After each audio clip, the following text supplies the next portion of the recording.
They have the money. Now the big moves can be made to bring USS Adams back home to our area.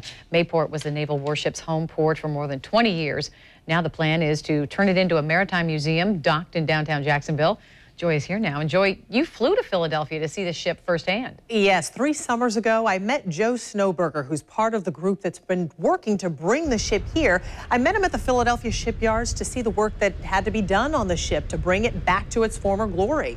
Well, the major roadblock was raising the money to bring it back here to the shipyards. But now that it's that nearly $3 million that was left to be raised, they have it. So plans are full steam ahead. Take a good look at the old shipyards property in downtown Jacksonville along the St. Johns River. Come January, you could be looking out at Florida's first naval warship museum. Now's the time for the people of Jacksonville to look up and go, oh my goodness, they're really going to pull it off.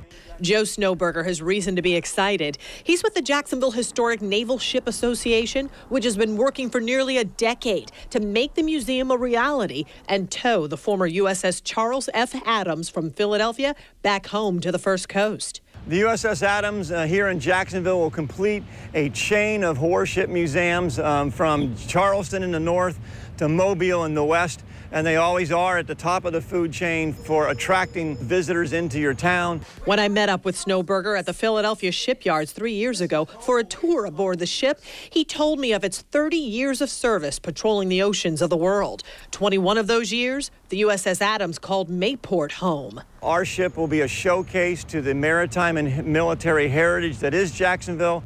The next step? Working with the Navy in Philadelphia to get the ship into dry dock in late November or early December, while simultaneously working with the city of Jacksonville to prepare the shipyards for the ship's forever home as early as January.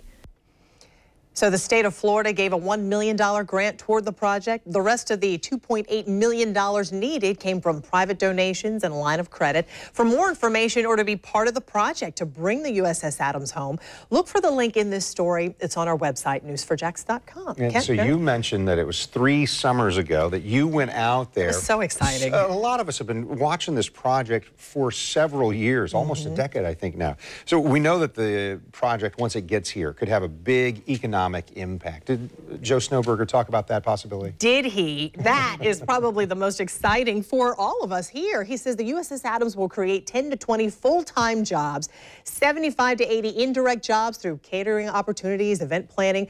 This project also includes a cafe on board, meeting spaces, and they're hoping to allow groups like church youth groups, Boy and Girl Scouts to actually overnight on board the ship. All of those plans, though, have yet to be finalized. We've got to get it here. It'd be so great to see it there, right on the riverfront there. Oh, and we were just talking. Could you imagine Halloween? ooh, a haunted ship.